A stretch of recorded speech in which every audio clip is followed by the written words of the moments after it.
Sylvain, est-ce qu'on est prêt? Oui, je te dirais pourquoi pas. Cool, super. Donc, bien le bonjour tout le monde. Je me présente, mon nom est Sébastien, je vais être votre modérateur pour aujourd'hui. Je vais donc garder un œil sur le chat et vous assister au cours de cette présentation. Prenez note qu'une période de foire aux questions est prévue à la fin si vous en avez besoin, vous avez des questions. Merci de vous joindre à nous aujourd'hui pour ce webinaire qui a pour titre Introduction à Microsoft 365 Business Premium et ses avantages en termes de sécurité. Vous êtes un professionnel technique et de vente. Vous débutez vos pratiques de Microsoft 365. Autrement dit, vous avez peu ou aucune expertise avec le sujet. Cette présentation de 60 minutes est pour vous. Ce webinaire couvrira Microsoft 365 Business Premium, qui est idéal pour les entreprises à la recherche d'une productivité accrue, d'une protection avancée contre les menaces, une gestion complète des appareils et des outils de protection des données.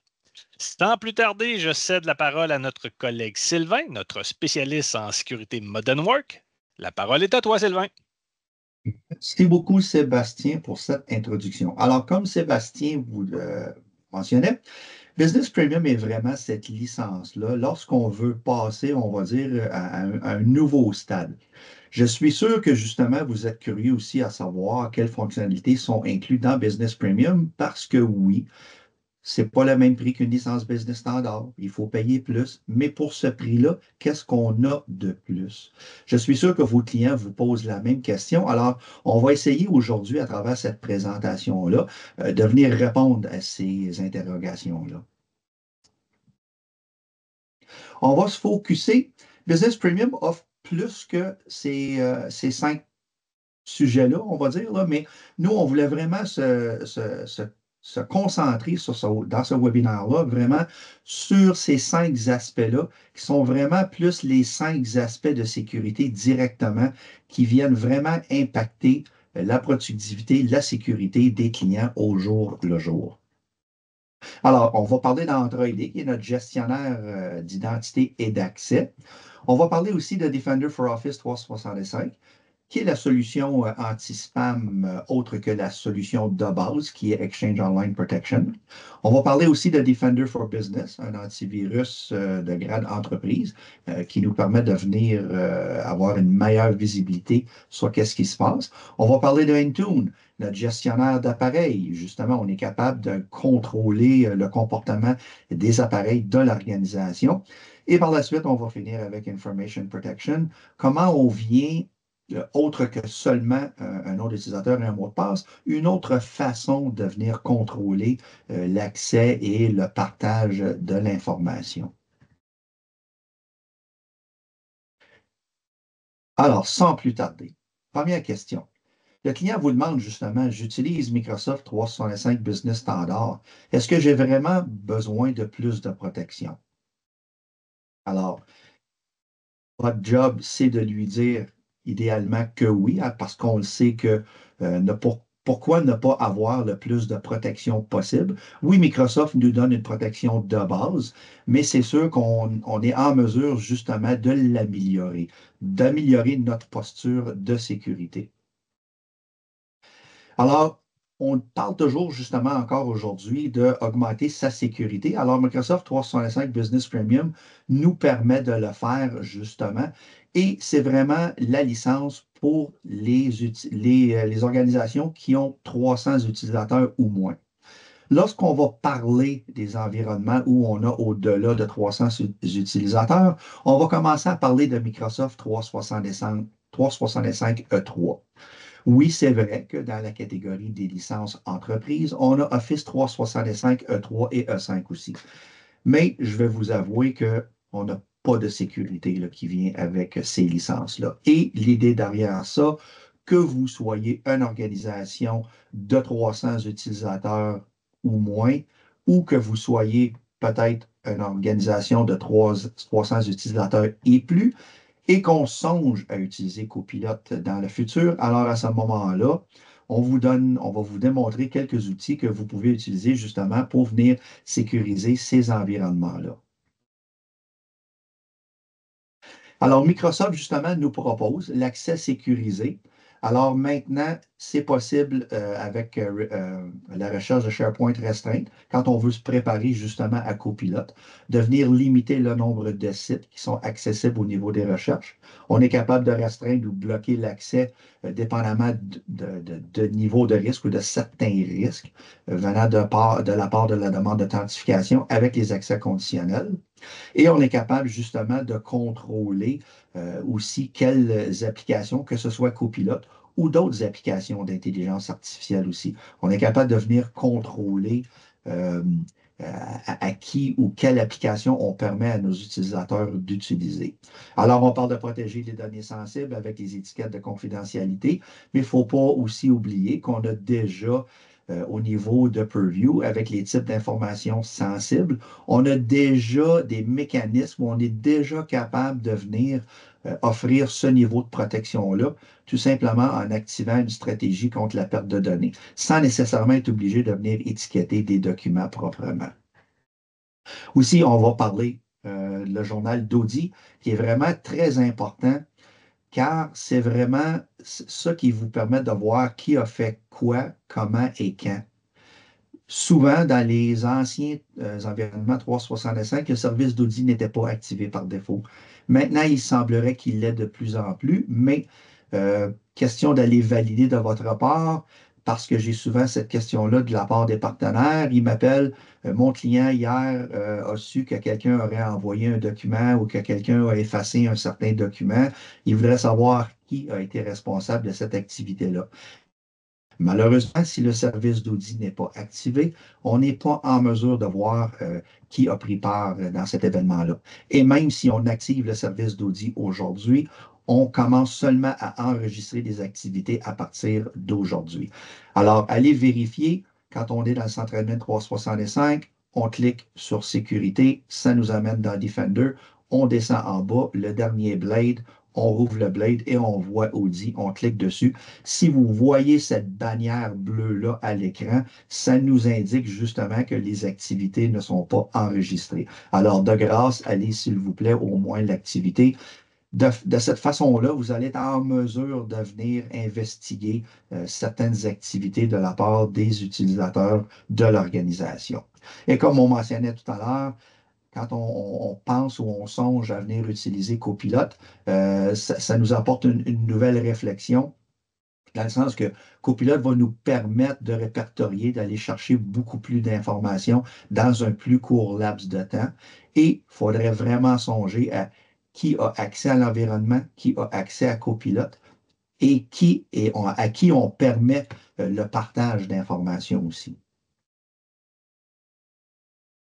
Alors, Business Premium, c'est vraiment cette licence-là compréhensive dans le sens que on a le côté productivité, mais on a aussi le côté sécurité. Et on dit complexité des licences simplifiées, car on a tout simplement besoin d'assigner cette seule et unique licence-là à nos usagers pour que ces usagers-là soient protégés par le côté sécurité, mais aussi profitent de toutes les fonctionnalités du côté productivité.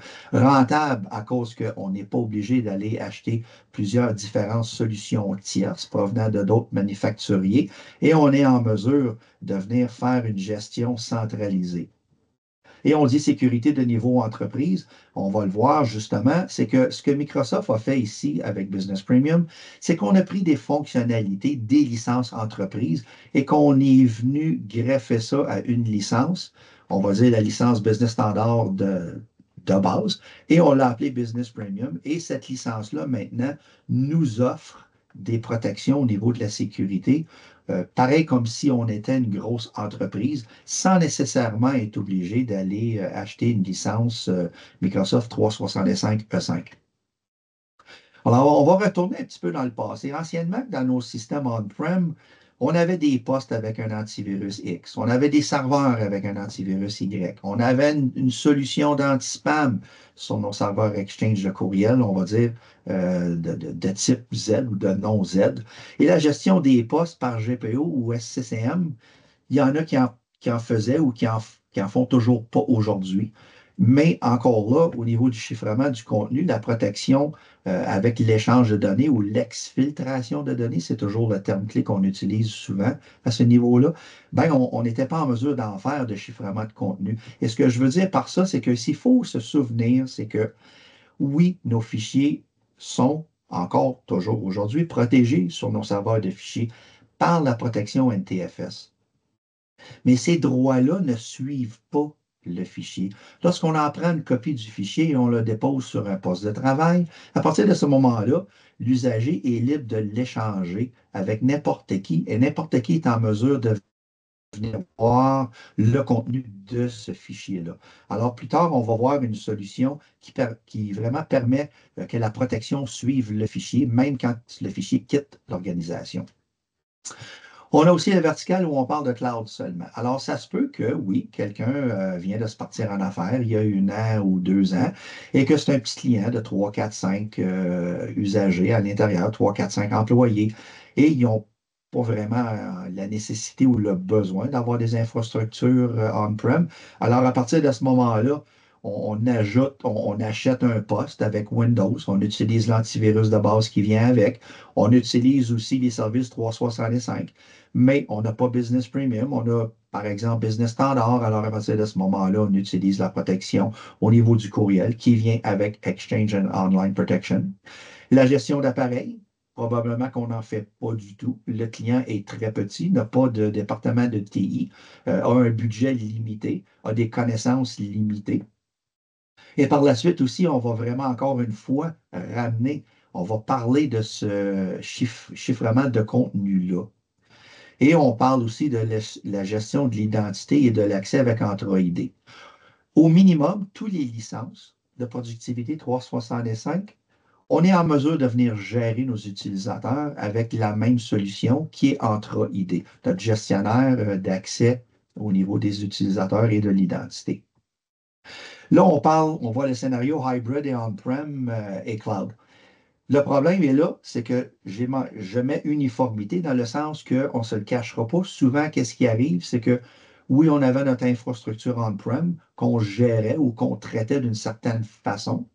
Par la suite, on a adopté le virement en cloud, mais dans certains cas, on ne gère pas les appareils de façon uniforme et non plus, on n'a pas des niveaux ou des systèmes de protection uniformes à l'intérieur de l'organisation. Alors, Microsoft 365 Business Premium vient répondre à cette problématique-là, justement. C'est que ça nous permet, avec Business Premium, non seulement on est capable de venir adresser cette approche-là hybride, le côté on-prem, mais aussi le côté cloud. Alors, à partir de ce moment-là, tous nos appareils sont protégés par Defender for Business, notre antivirus de grade entreprise. Et à ça, on est aussi en mesure de venir greffer Defender for Business Server. Alors, on est vraiment capable, à l'intérieur de la suite 365, venir uniformiser au moins au niveau de l'antivirus notre protection. On est capable, à partir de ce moment-là, on est en mesure d'utiliser la solution anti-spam de Defender for Office 365 qui est disponible avec Business Premium. On gère tous nos appareils, que ce soit bureau, mobile, peu importe le système d'exploitation, et on est capable de faire du chiffrement avec Information Protection. Et par la suite, on est vraiment capable de venir contrôler quand quelqu'un nous demande d'accéder aux ressources. Lorsqu'il s'authentifie, on est en mesure de venir déterminer le niveau d'accès. On est capable de venir établir des niveaux d'autorisation lors de cette demande-là d'accès. Alors, Microsoft 365 Business Premium s'appuie sur les piliers de la sécurité des données. Je ne vous lirai pas en détail toute la diapo. On va voir plus les différents mécanismes, justement, qui nous permettent d'en arriver à cette fin-là. Et oui, comme j'ai mentionné tout à l'heure, on est en mesure de faire une gestion centralisée car on a tous nos services de sécurité qui sont accessibles à partir de notre centre admin 365. Je ne suis pas obligé d'aller naviguer dans différentes consoles, de me former sur différents produits. Alors, peut vous amener une économie lorsque on a des nouveaux employés qui arrivent dans le décor ou On est justement en train de songer à faire du développement professionnel. On aurait certains techniciens qui veulent gravir à d'autres niveaux. Alors, à partir de ce moment-là, ils sont en mesure, justement, à partir de la même plateforme, de commencer à explorer qu'est-ce qui est possible. Et on a justement, on va le voir plus tard, à cause de cette gestion centralisée-là, on a cette vue centralisée, cette protection centralisée, mais aussi uniformisée. Mais on va voir qu'est-ce que ça représente en détail plus tard. Alors, regardons Entra ID. Alors, comment protéger l'accès aux ressources par accès conditionnel? Alors, le client peut vous demander, j'utilise déjà un mot de passe complexe, alors pourquoi est-ce que je devrais utiliser les stratégies d'accès conditionnel? Alors, regardons un accès non autorisé aux données du travail. Ici, on montre un petit scénario que ce qui est arrivé, c'est que quelqu'un a reçu dans ce cas ici, une demande d'authentification, ou plutôt a approuvé une demande d'authentification, mais dans ce cas-là, qui devenait d'un autre pays, c'était pas, la demande d'authentification ne venait pas de l'utilisateur proprement, mais l'utilisateur s'est tout de même authentifié dans la fenêtre euh, où, euh, où on lui demandait de fournir ses informations d'identification. Alors, à partir des accès conditionnels, c'est que à la limite ou à la base, on pourrait décider de limiter les accès aux ressources seulement qu'à partir d'un pays. Alors souvent, on va donner l'exemple que à travers les emplacements nommés dans les accès conditionnels, on pourrait seulement approuver les autorisations seulement qu'à partir du Canada. Alors au moins, on commence déjà à limiter et à la limite, on a des clients que, vous avez certains de vos clients que c'est leur réalité, c'est qu'ils travaillent seulement à partir du bureau. Alors, ce qu'on peut faire à partir de ce moment-là, c'est qu'on peut permettre seulement ces demandes d'autorisation-là ou post-authentification, parce que ce qu'il faut comprendre, c'est que les accès conditionnels s'enclenchent post-authentification. C'est que de base, un usager doit rentrer son nom d'utilisateur et son mot de passe. Par la suite, on va le soumettre à cette demande d'autorisation-là par des stratégies d'accès conditionnel. Fait que oui, au minimum, on devrait toujours avoir un mot de passe complexe, mais suite à ça, on peut venir aussi rajouter d'autres complexités, que ce soit d'exiger le MFA, mais plus que ça, on vient justement seulement approuver les demandes d'accès à partir de certaines adresses IP. On peut dire aussi qu'on accepte seulement que si tel type d'appareil, je te donne seulement accès à telle ou telle application.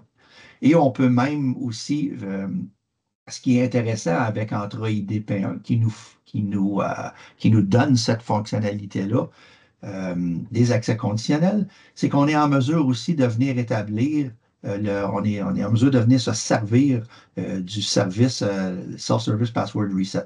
Alors, à partir de ce moment-là, un usager qui soupçonne que son identité a été compromise serait en mesure lui-même de venir changer son mot de passe.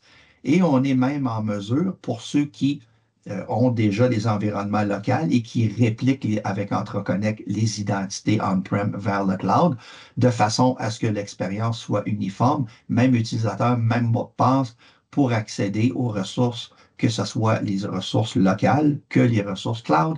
À partir de ce moment-là, si un usager modifie son mot de passe, c'est sûr que là, vu qu'il s'il le fait au travail, ça ne change rien. Son mot de passe se modifie au travail, il va se répliquer dans le cloud. Ou s'il il est à la maison, accède à une ressource cloud, décide à ce moment-là, lorsqu'il est dans le cloud, de modifier son mot de passe, bien, ce nouveau mot de passe-là va se répliquer, va venir se copier dans l'environnement local. Alors, le lendemain matin, il arrive au travail et ni vu ni connu, il utilise son nouveau mot de passe pour se connecter sur son poste de travail. Alors, les accès conditionnels, justement, comme je mentionnais tout à l'heure, on est vraiment capable de contrôler par usager et l'emplacement. On est capable de venir décider à quel appareil on donne accès à quoi, à quelle application. Alors, on a vraiment ce contrôle-là et on dit les risques en temps réel. c'est qu'on est en mesure justement de décider. On peut venir changer nos stratégies d'accès conditionnel.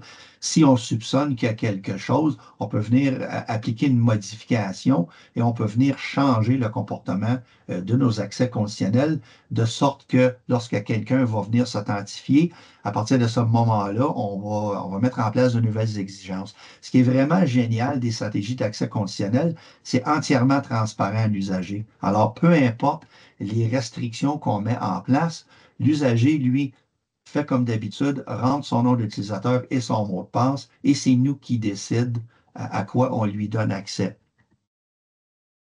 Alors, je mentionnais tout à l'heure les mécanismes justement pour venir synchroniser les identités on-prem et les identités dans le cloud. Alors, on en a trois.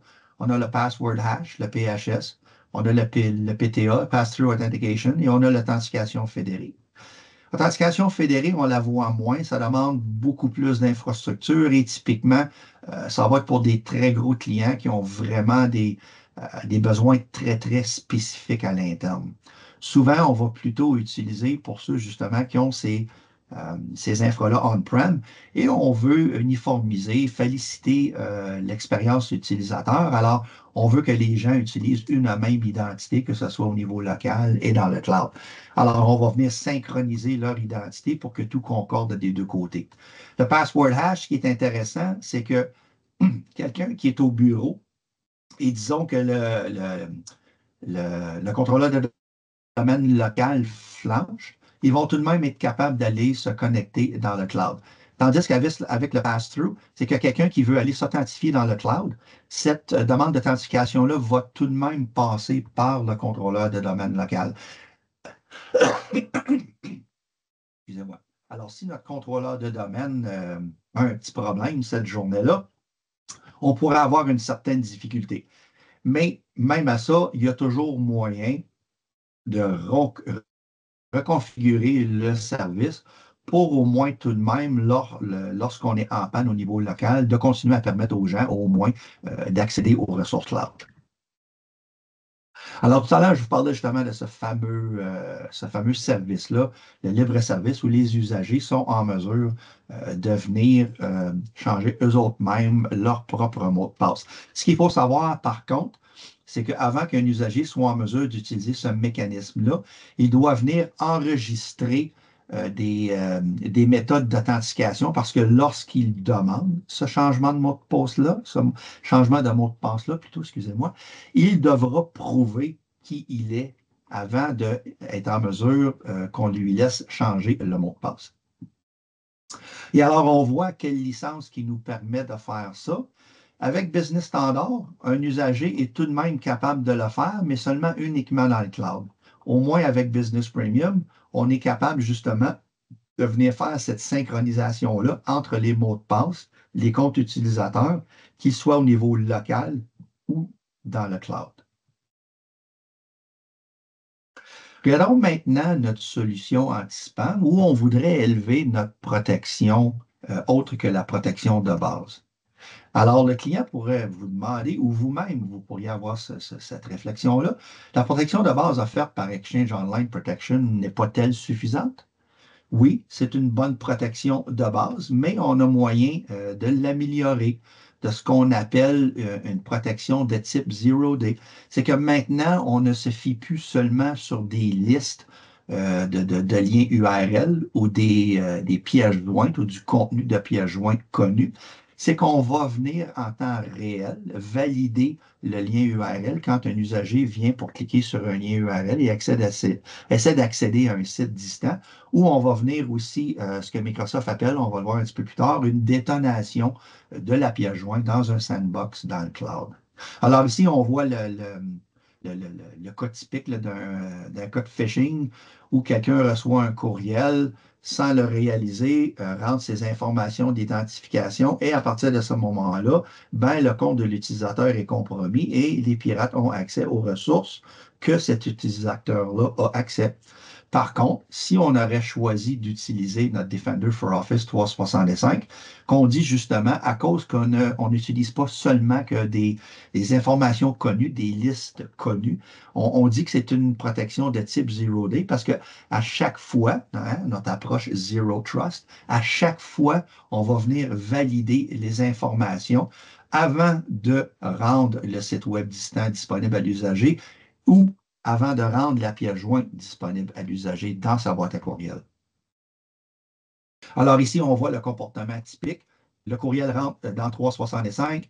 Microsoft l'examine avec Exchange Online Protection. Si on n'a pas aucune autre protection additionnelle, à partir de ce moment-là, le courriel devient disponible à l'usager. Par contre, on a Defender for Office 365.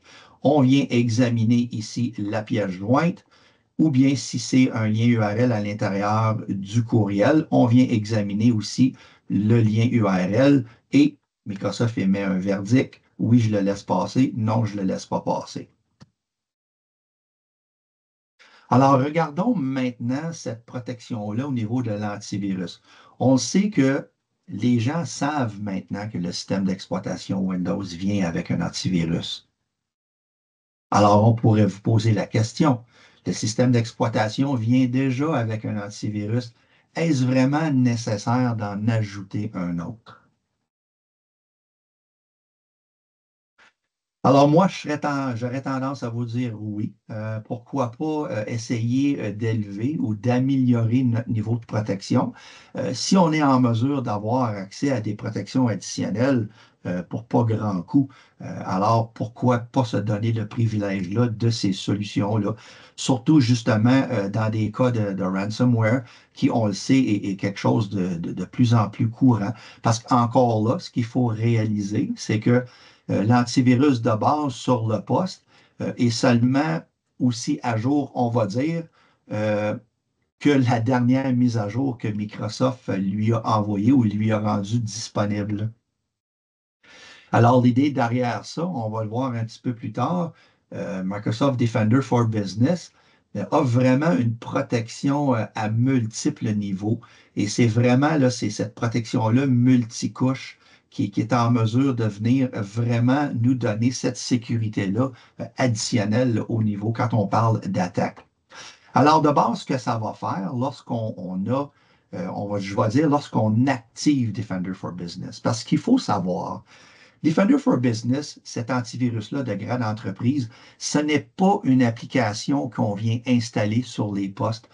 Ce qu'on fait, c'est qu'on vient activer des fonctionnalités là, qui existent déjà à l'intérieur du système d'exploitation. Alors, on va dire que une protection agentless. C'est qu'on n'est pas obligé d'ajouter un agent. On ne vient pas euh, diminuer, si on veut dire, la performance du poste comme tel, parce que l'antivirus roulait, était déjà présent au niveau de l'antivirus. Alors, à partir du moment où on vient, dans le jargon, on vient onboarder, ou on vient intégrer un poste à Defender, à l'intérieur de la console Defender, parce qu'on veut utiliser Defender for Business. Alors, il y a trois vraiment façons de le faire. On peut le faire manuellement en exécutant un script de onboarding qu'on exécute directement sur le poste. On peut aussi automatiser ça lorsque un poste vient s'inscrire dans Intune, je pourrais faire en sorte que le poste vient automatiquement s'intégrer aussi dans Defender, vient activer Defender for Business. Et je peux même faire une autre étape additionnelle. Je pourrais même aller jusqu'au point où aussitôt qu'un appareil s'enregistre, soit joint de façon hybride ou soit entre-joined, à partir de ce moment-là, je peux configurer mon système de telle façon que lorsque un poste se joint à Entra, on va dire intra-join dans ce cas-là, on se joint à Entra, je l'inscris automatiquement dans Intune et je l'onboard automatiquement dans Defender. Alors, il y a vraiment moyen d'automatiser le processus au complet. Ce qui est intéressant, c'est la gestion des vulnérabilités dans ce cas-là. Alors, à partir de ce moment-là, quand on va aller voir, on va aller sélectionner nos appareils, on va avoir un répertoire des appareils qui sont inscrits dans onboardés ou intégrés dans Defender à partir de ce moment-là. Microsoft va nous donner un portrait. Qu'est-ce qui se passe au niveau des vulnérabilités sur tout l'ensemble de nos postes? Alors, ça va nous dire, hey, tel poste, il n'y a pas telle mise à jour, il y aurait peut-être une menace à cause de tel CVE, ton furteur n'est pas à jour, tu devrais penser à le mettre à jour. Alors, on a vraiment ce portrait-là global de savoir là où sont nos risques potentiels. Ce qui est vraiment intéressant aussi, c'est les stratégies de réduction de la surface d'attaque. Deux fonctionnalités qui viennent juste de sortir, justement, ce matin, c'est que maintenant, on est capable, à travers, lorsqu'on crée une stratégie, une politique ou une policy, en anglais, c'est ASR, Attack Surface Reduction, en français, réduction de la surface d'attaque. À partir du moment où on crée cette stratégie-là, on est capable de venir activer un nouveau paramètre qui s'appelle, on est bloqué le redémarrage de l'ordinateur en mode sans échec. Fait qu'on pourrait empêcher à un utilisateur de redémarrer le poste en mode sans échec s'il voudrait essayer justement une autre façon d'essayer d'avoir accès de façon détournée au poste, essayer de se donner plus d'accès qu'il devrait avoir. Une autre fonctionnalité qui est intéressante, c'est que elle s'intitule Bloquer l'utilisation des outils système copiés ou usurpés d'identité. Alors, ce qui est génial avec ça, c'est que cette règle-là bloque l'utilisation des fichiers exécutables identifiés en tant que copie des outils système Windows.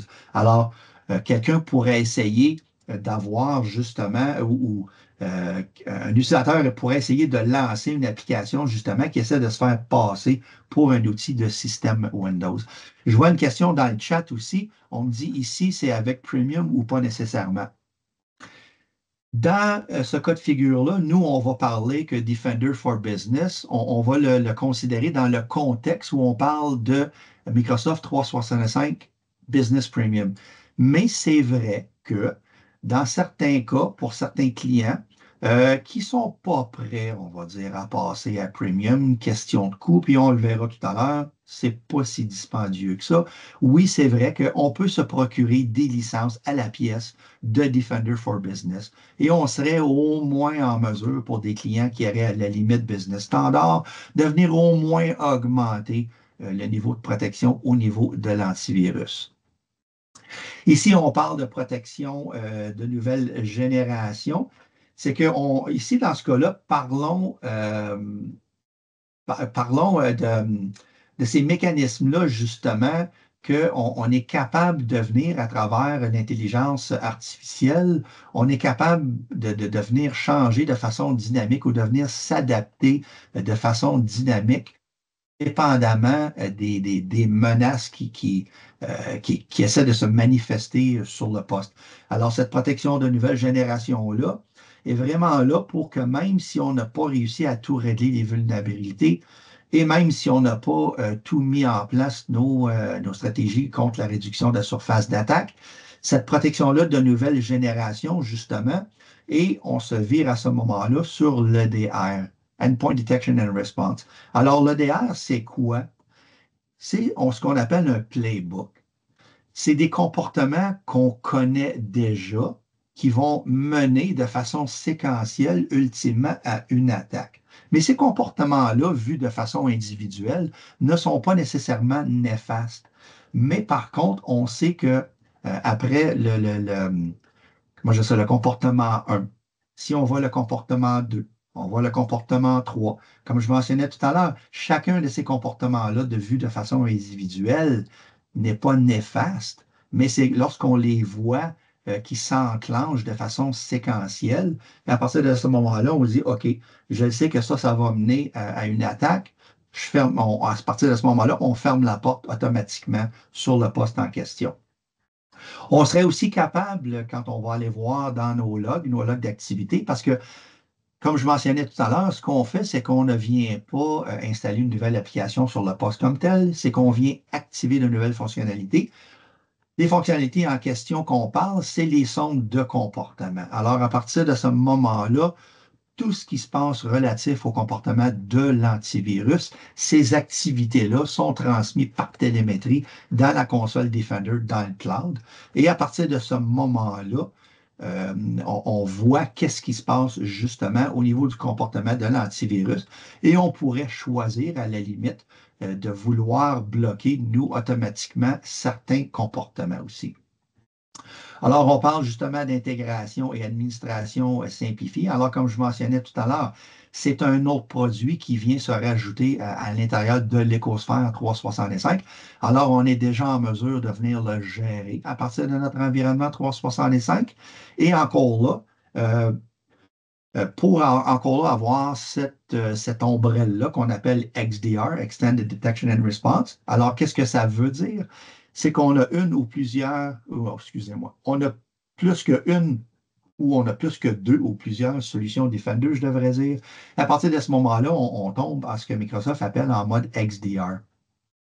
C'est là comme là maintenant, c'est qu'on vient recueillir des signaux de sécurité de plusieurs solutions et qu'on vient les analyser, les regarder dans leur ensemble. À partir de ce moment-là, on est capable de faire une corrélation entre un comportement d'une identité, un comportement d'un poste, un comportement de l'antivirus.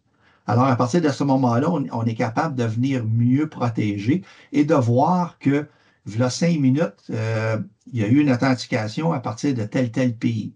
Encore là, le geste en lui-même, de façon isolée, n'est pas problématique. Mais par la suite, oh, j'ai vu une exécution. Quelqu'un a essayé, mettons, d'activer ou de démarrer tel programme et ou est en train d'aller voir certaines parties de l'appareil.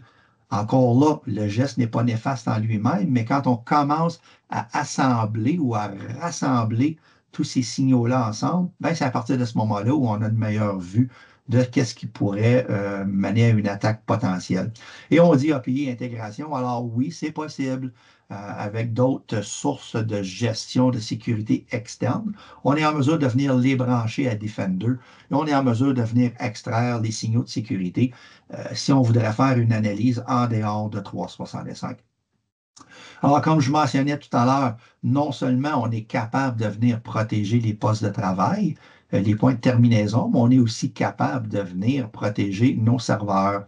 On est capable de venir protéger nos appareils mobiles et n'oubliez pas qu'on est aussi capable de venir protéger nos appareils virtuels qui existent dans Azure. Il faut toujours se demander pourquoi pas ne venir donner, pourquoi on ne voudrait pas, excusez-moi, venir donner cette protection-là à nos appareils, à nos machines virtuelles dans le cloud. Parce qu'un autre avantage de Business Premium, Business Premium nous donne la licence d'accès client qui nous permet d'accéder à une VM dans le cloud sans acheter de licence d'accès additionnelle. Business Premium nous donne aussi la possibilité d'utiliser notre suite 365 dans une machine virtuelle qui est dans le cloud sans être obligé d'acheter de licences additionnelles. Encore là, deux autres bénéfices de Business Premium. Alors, si nos usagers qui accèdent à cette machine virtuelle-là dans le cloud et qui utilisent leur suite Office 365 dans le cloud, ben, à partir de ce moment-là, je suis en mesure de venir installer Defender for Business sur cet appareil-là. Alors, pourquoi pas le faire? Alors maintenant, venons parler de Intune, les gestions de nos appareils ou de nos points de terminaison. Un client pourrait vous demander, mais la gestion d'appareils, c'est pas juste de les avoir en inventaire. Mais la raison, c'est non. Parce que justement, la gestion d'appareils, c'est qu'on veut avoir le contrôle sur l'appareil. Éventuellement, mener justement si un appareil soit perdu ou quelqu'un quitte, être capable de venir, on va dire, faire un factory reset, venir effacer complètement ce qui est sur l'appareil, ou au minimum, si ce n'est pas un appareil de l'organisation, au moins venir effacer les applications de l'organisation et les informations qui sont contenues à l'intérieur de ces applications-là de l'organisation. Alors, l'idée derrière ça, c'est qu'encore là, c'est une solution qui est un volet unique, dans le sens qu'on est capable de gérer tous nos appareils, que ce soit des appareils corpaux ou des appareils personnels d'utilisateurs. La valeur intégrée, c'est que encore là, ça fait partie de notre business premium, c'est déjà inclus. Encore une fois, c'est un autre produit accessible et que je suis capable de gérer à l'intérieur de 365. Et Copilot va devenir disponible aussi à l'intérieur de Intune, va être capable de nous aider. On va pouvoir l'interroger, lui poser des questions. euh, Comment je pourrais, mettons, faire une meilleure gestion de tel type d'appareil? Ça serait quoi la meilleure option? Je vois plusieurs options, mettons, à l'intérieur des politiques de réduction de surface d'attaque. Laquelle ce serait peut-être la mieux? Y a-t-il des priorités que je devrais considérer lorsque je veux me lancer dans ce type de stratégie-là? Alors, à partir de ce moment-là, on pourrait avoir des recommandations là, à ce niveau-là pour venir nous aider directement à l'intérieur de l'interface. Alors, de la même façon dont on était capable de venir protéger tous nos appareils Defender for Business avec l'antivirus, on est aussi capable de venir gérer tous ces mêmes appareils-là avec Intune, que ce soit des appareils Windows, que ce soit Apple, que ce soit du iOS, nos appareils mobiles, ça peut être du Android aussi, et à la limite, qu'ils soient même ou non inscrits, dans le sens que on n'est pas obligé que ce soit des appareils corporatifs. On est capable d'avoir ce contrôle-là, même sur les appareils personnels des usagers. Donc, comme je mentionnais tout à l'heure, quelqu'un quitte l'organisation, il utilisait son appareil personnel au jour le jour pour effectuer ses tâches.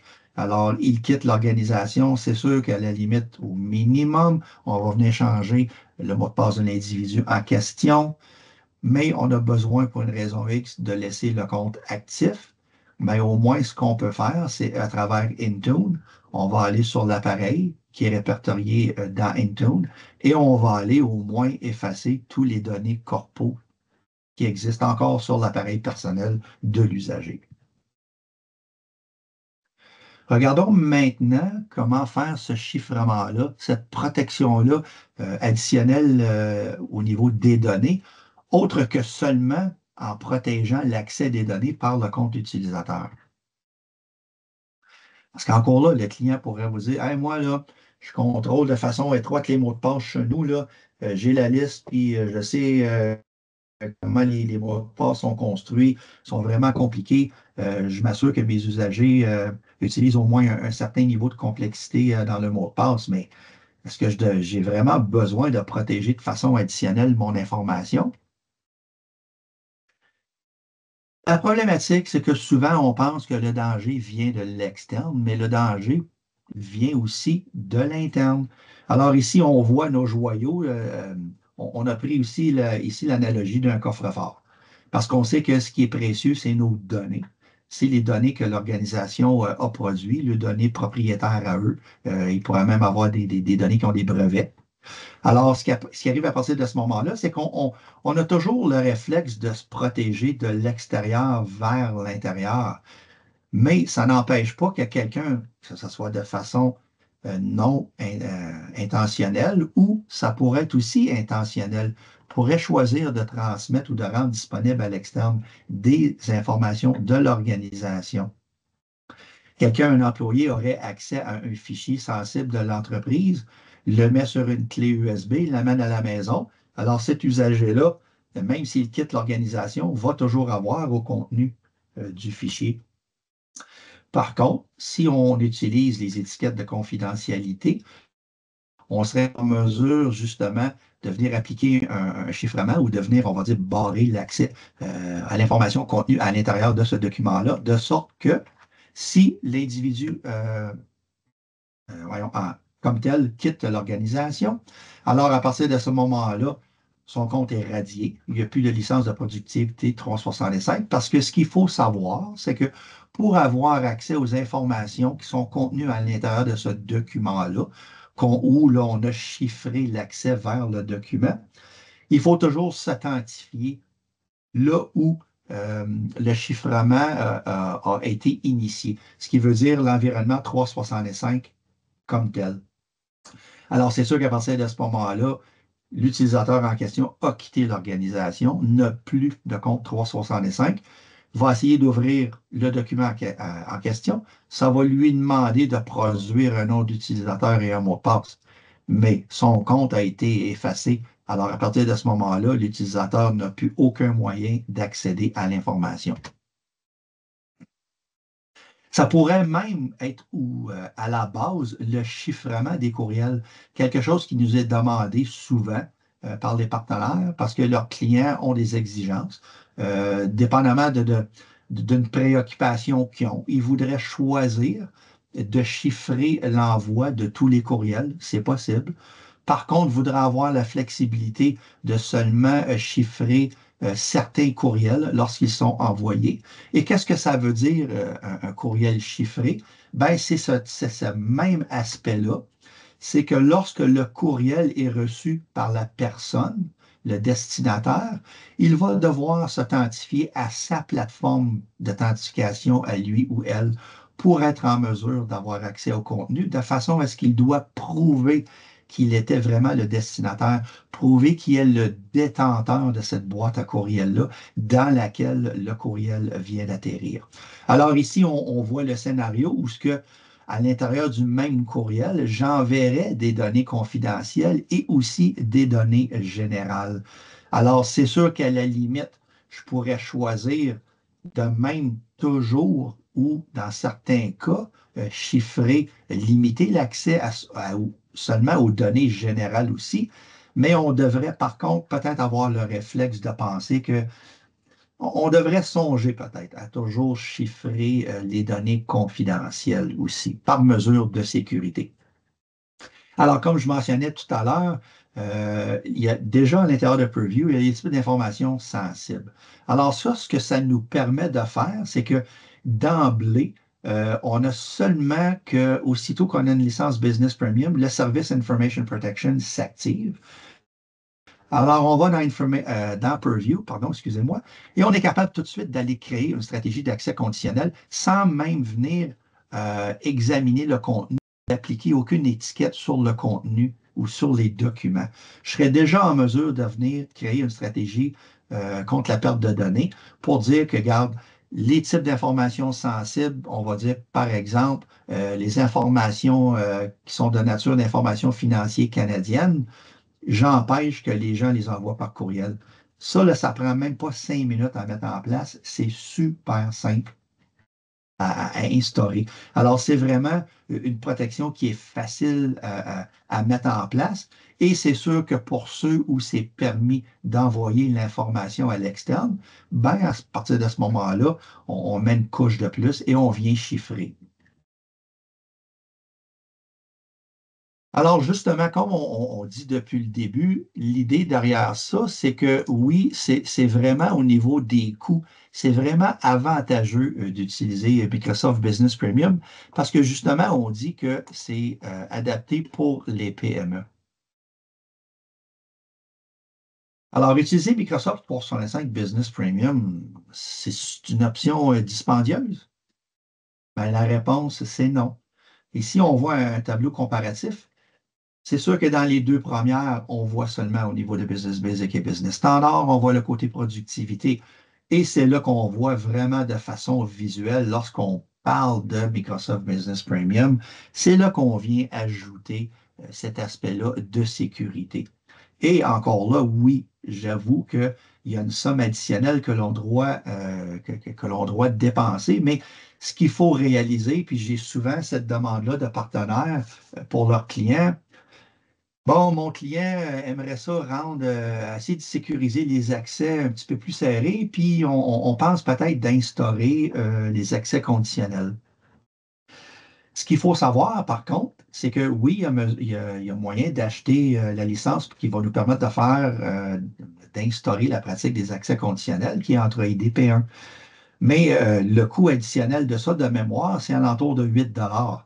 Alors, si on ajoute 8 $ aux 17 $ qu'on a déjà pour la business standard, oui, je vais être capable de faire des accès conditionnels, mais oui, je vais économiser environ 4 $, mais je n'aurai pas de protection anti-spam zero day. Je n'aurai pas d'antivirus de grade entreprise. je ne serais pas capable de gérer les appareils et je ne serais pas capable de faire aucun chiffrement.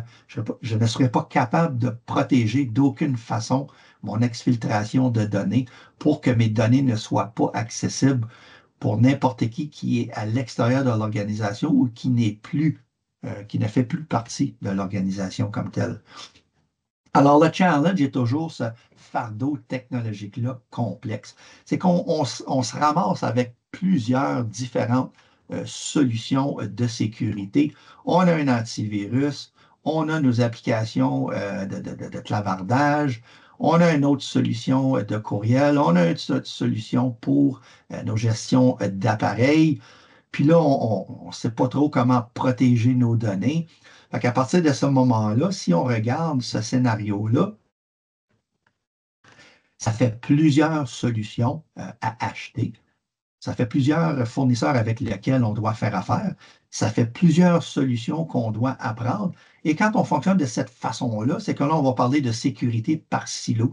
C'est que chaque solution se gère de façon unique, mais aucune de ces solutions-là ne se parle une entre l'autre. Alors, on n'a aucun moyen de venir faire une corrélation ou même de venir faire une collaboration entre les différentes solutions de sécurité.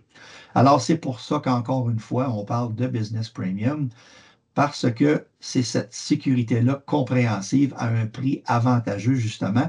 Et cette sécurité-là est regroupée déjà à l'intérieur de la licence qui nous donne déjà notre productivité dans le cloud.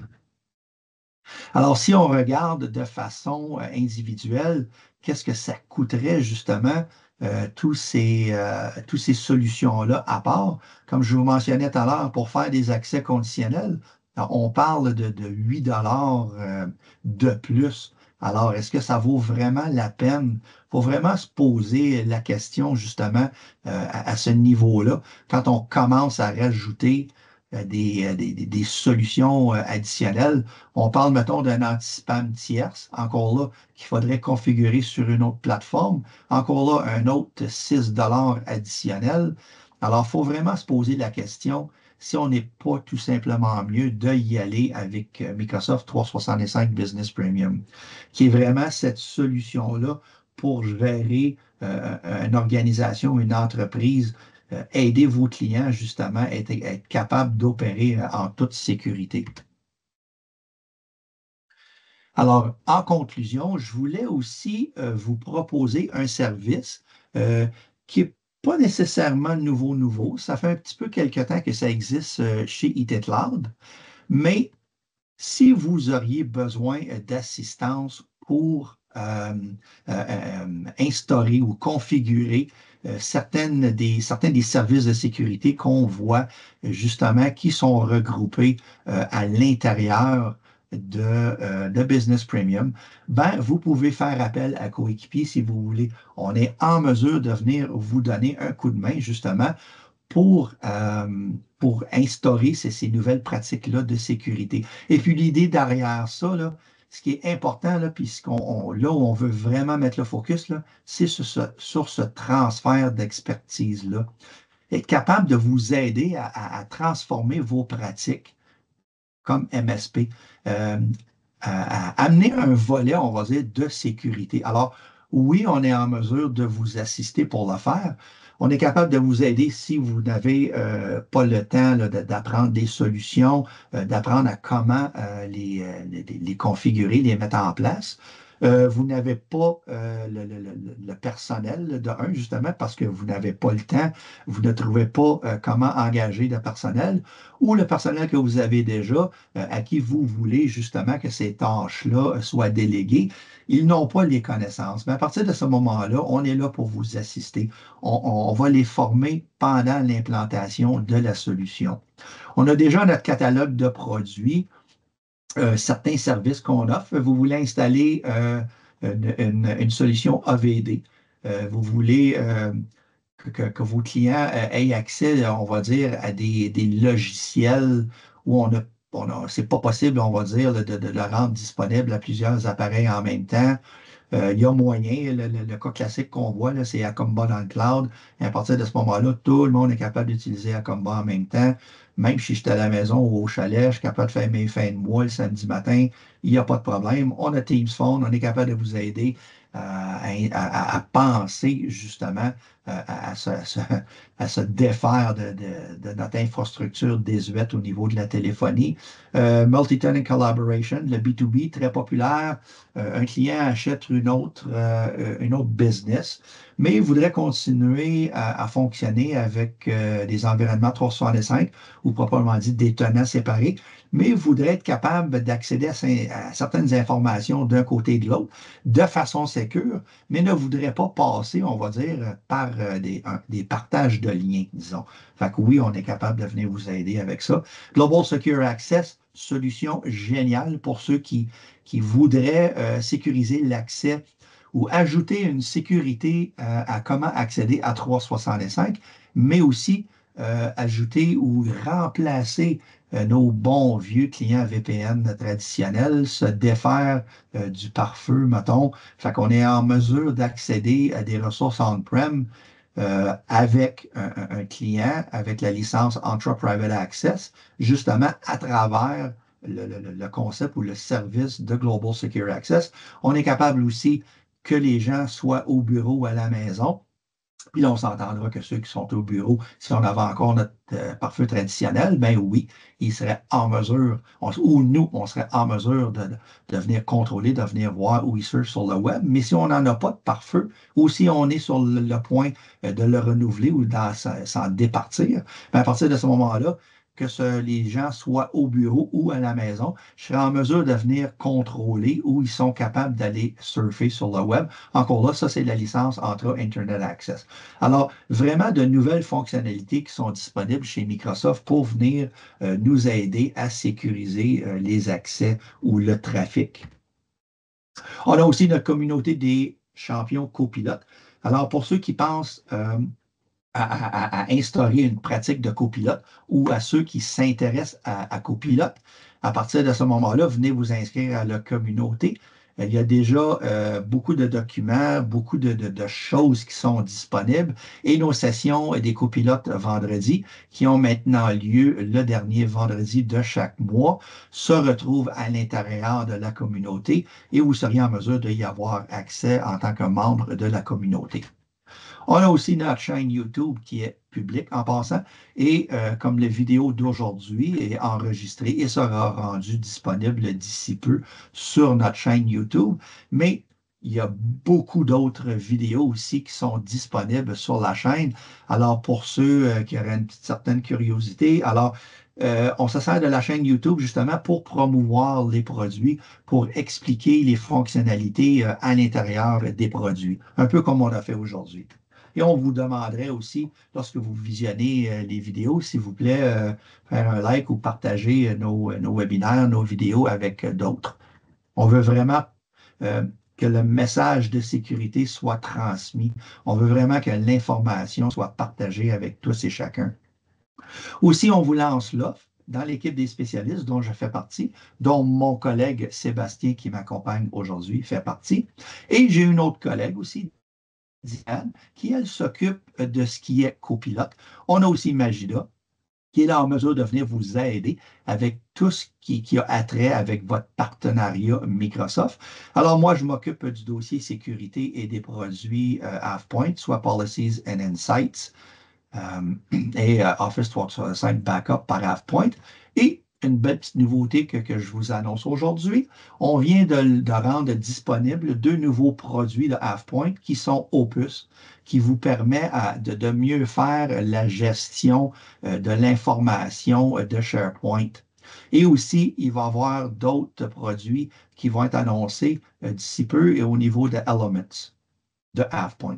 Alors encore là, comme je vous mentionnais, scannez le code QR, utilisez le lien URL, venez booker une rencontre, vous voulez parler de sécurité, vous voulez continuer ce discours-là de sécurité qu'on vient de débuter aujourd'hui lors du webinaire, n'hésitez pas, bookez-vous un rendez-vous, ça va me faire un énorme plaisir. Et mon collègue Sébastien aussi, vous avez des questions sur Azure, cliquez sur la tuile Microsoft Azure, bookez-vous un meeting. Peu importe chez TitCloud, on est toujours là pour vous. Alors, sur ce, j'aimerais vous remercier. Et comme on fait à l'habitude, on voudrait vraiment que vous partagiez avec nous vos impressions du webinaire d'aujourd'hui. Essayez s'il vous plaît, aidez-nous à comprendre si la session vous a été utile ou non. L'idée derrière ça aujourd'hui, c'était vraiment de vous présenter le côté sécurité de Business Premium. Alors, n'hésitez pas de nous fournir vos commentaires et aussi le formulaire vous permet aussi de fournir des commentaires qui ont été non partagés pendant la présentation, mais surtout, ça nous aide à comprendre comment on peut améliorer nos webinaires à l'avenir. Je vois qu'il y avait une question dans le chat tout à l'heure. Laissez-moi le voir. Yes, c'est de la part de Jean-Martin Roy par rapport à Windows Defender for Business. C'est ça. C'est sûr que de base, quand on onboard dans Defender avec notre script de Defender for Business ou qu'on le fasse par Intune ou que ça se fasse automatique par entrée dans Intune, dans Defender, de base, ce qui va arriver, c'est que on va déjà avoir une politique au niveau du pare-feu qui va embarquer. On va déjà aussi avoir une politique au niveau du EDR qui va embarquer. C'est sûr que par la suite, ce qu'on peut faire aussi, c'est qu'on est en mesure de venir créer aussi nos stratégies de réduction de surface d'attaque. Et ce qu'on est aussi en mesure, tout à l'heure, je ne l'ai pas mentionné, mais encore là, du côté Intune, parce que ce qu'il faut comprendre, c'est que tous ces mécanismes-là, tout ce qui est stratégie du firewall, ASR, Automatic Investigation and Response, nos actions automatiques au niveau de certains événements, tout ça, c'est configurable. On est capable justement de tous les personnaliser. Et tout ça, ça fait à partir de Intune. C'est Intune qui va venir déployer, pousser ces règles de sécurité-là dans nos postes. Et de la même façon qu'on peut Intune, si on retourne, on peut utiliser Intune plutôt, si on retourne à nos accès conditionnels, ce qu'on peut même faire avec Intune, on peut faire des stratégies de conformité. Stratégie de conformité, c'est quoi? C'est que moi, je décide que maintenant, non seulement lorsque tu arrives dans la stratégie d'accès conditionnel, je t'exige le MFA, je t'exige d'arriver à partir d'une certaine adresse IP. Puis, je vais te soumettre à une stratégie de conformité. Ce qui veut dire que moi, dans ma stratégie de conformité, par exemple, là, je pourrais exiger que ton poste doit être au moins à tel niveau de Windows au niveau du système opérationnel. Tu dois être au moins à 10.x.x.x.x de Windows, mettons. Je veux que tu aies au moins fait un certain minimum de mise à jour. Je veux aussi m'assurer qu'avant que tu rentres, que ton pare-feu soit actif. Je veux aussi m'assurer que l'antivirus sur le poste soit actif aussi. Fait que déjà là, même d'emblée, avant que le poste vienne se connecter, accéder à des ressources, je viens déjà contrôler, je viens déjà m'assurer, si on veut, un certain niveau du comportement du poste avant de lui donner accès aux ressources. Et encore là, vous voulez, la question était justement pour Defender for Business. Oui, il y a certaines fonctionnalités, comme je viens de décrire, qui vont s'activer automatiquement, qui vont se mettre en place automatiquement, mais vous voudriez aller pousser un petit peu plus loin, avoir certaines recommandations, à quoi je devrais penser lorsque je veux faire un déploiement justement de Defender for Business. Alors, à partir de ce moment-là, utilisez le service coéquipier.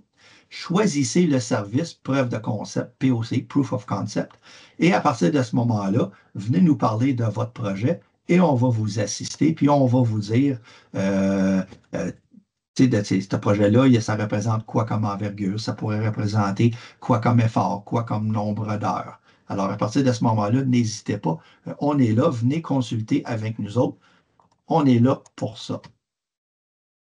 Alors, s'il n'y a pas d'autres questions, alors là-dessus, je vous dis merci. Je vous remercie d'avoir choisi de venir passer du temps avec nous aujourd'hui, car je sais que, même pour nous, le temps est limité, est une ressource limitée. Et alors, si vous avez choisi de venir passer cette heure-là avec nous autres, on l'apprécie énormément.